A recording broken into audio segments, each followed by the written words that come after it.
Hi everyone, I'm Jhanteigh Kupihea, the editorial director of Quirk Books, and today I'm here to talk to you about Crystal Clear by Jaya Saxena, a collection of personal essays that blends cultural criticism and personal history to explore popular crystals and the concepts they're most closely associated with. When Jaya and I were first talking about this book, we remarked on how crystals have gone in and out of popularity a few times within our own lifetimes. When we were kids in the early 90s, rock collecting was a big deal, and it wasn't unusual to find amethysts and rose quartz in big piles at a swap meet or open air market. These days, crystals are merchandised in a much more refined and sophisticated way. If you walk through an Anthropologie or an Urban Outfitters, you'll see crystal coasters, paperweights, water bottles, and face rollers.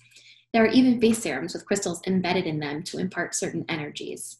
In short, crystals are totally mainstream, but their ubiquity is the result of something deeper. Like astrology and tarot, which have also seen a major resurgence in popularity in recent years, crystals seem to offer something elusive but important, a way to frame our own understanding of ourselves and the world around us. Crystals are solid emblems of powerful ideas, and as Crystal Clear shows, understanding what they represent is an important part of understanding how they can bring value to your own personal journey. I love how Jaya spotlights one crystal in each essay and uses each to explore a different facet of contemporary life. For instance, black tourmaline, which is traditionally used to repel negative energies, inspires a remarkable essay on the pros and cons of setting boundaries as an act of self-care. Pyrite, or fool's gold, provides an opportunity to explore imposter syndrome. Pearl, associated with purity and innocence, turns into a fascinating exploration of the power of pearl necklaces and which subcultures get to benefit from wearing them. One of my favorite essays is about carnelian, the stone of positive thinking, which leads to one of the most interesting ideas in the book, toxic positivity. As you can probably tell, this isn't your average book about crystals. It's not a Bible or self-help book on how to use the stones in your everyday life. Jaya would be the first to tell you that she's not a crystals expert.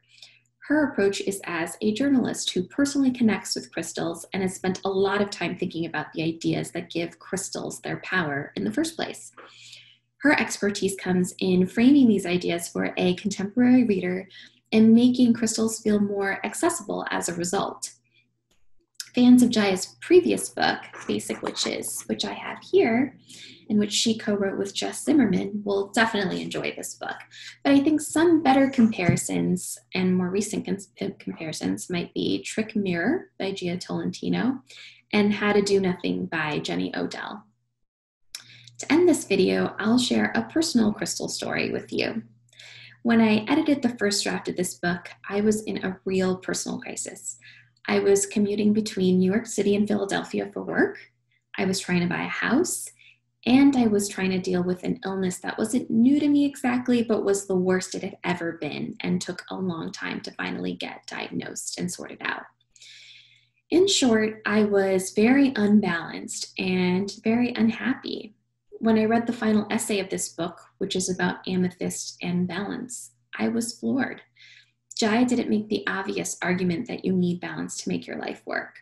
Instead, she argued that there was some good in chaos, which was a life-changing idea to me at the time because chaos felt life-ruining. But this is the special magic of the book. It makes you question your values and reframe your experiences so that you're not undone by them.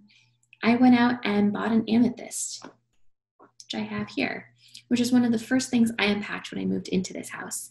And it just sort of reminds me that life is always chaotic, but I can choose to see the value in that. So that's the gift that Jaya gave to me. And my gift to you is a wholehearted recommendation to read her book, because maybe you'll learn something that'll change your life too. I hope you do. Happy reading.